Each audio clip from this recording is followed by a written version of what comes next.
Tsy alalavitra amin'izay vaovao izay ihany sika mifandray ny tontolon'ny toetrandro sy ny angovo. Io no nivohitra nandritra ny famelabeararan-kevitra na rahana ady hevitra izay notanterahana omaly tetsy Sorano hetsika izay tafiditra ao anatin'ny fanamariana ny herinandro eropeanina ho an'ny fifandraisana eo amin'ny sehatra ny toetrandro izy ity. Mitondra ny tsara ho fantatra sy ny fanazavana mahakasika izay ny tale nasionaly mandrindra ny fiovaovan'ny toetrandro ao anatin'ny ministeran'ny tontolo iainana.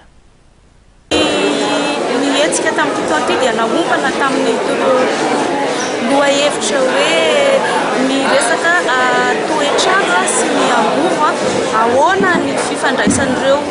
singa anankiroa amin'ny fanatratrarana ilay tanjona napetraka ny fanarahan'ny Paris amin'ny ady amin'ny fiovan'ny toetrandro. Dia manoloana izay lohahevitra izay dia nisy moa izany ny ady hevitra isan-karazany nandray anjara teto moa izany ny volana eropeanina tarihana ambassadorny ny avao ministerany tontolo iainana ny avoakany miala tamin'ny alalan'ny birao nasionaly mandrindra fiovan'ny toetrandro zareo amin'ny coopération allemande tamin'ny alalan'ny vorona GIZ ary zareo tao avy ao amin'ny WWF nisolo tena ireo société civile izany ny zavatra natao teto dia fampifizarana aloha tamin'ireo mpandray anjara hoe inona ny zavatra misy aloha eran-tany raha resaka fiovan'ny toetrandro resaka angovo zany no resahana dia nambara teo moa hoe manana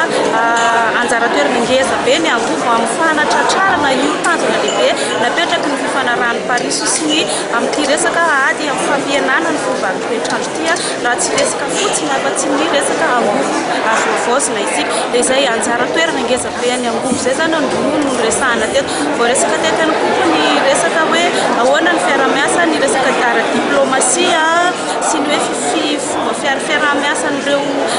mpamatsy vola sy ny fanjakana sy ny magnino moa ny mpahazo tombotsoa dia nandeha teo moa ny discussion fa dia mametraka amin'izay izany no atao amin'izao nanazava volana eropeanina hoe efa ao anatin'ny vinandry zareo izay anamafisana sy anatsarana bebe kokoa azay fifandraisana izay satria ratsy ratsy ny fifandraisana hoe tsy misy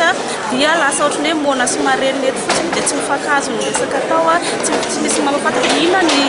ny vy napetraky ny fanjakana dia inona ny vy napetraky ireo mpamatsy vola dia izay fifandraisana izay no mamabetsaka amin'ny ampahany be da be izay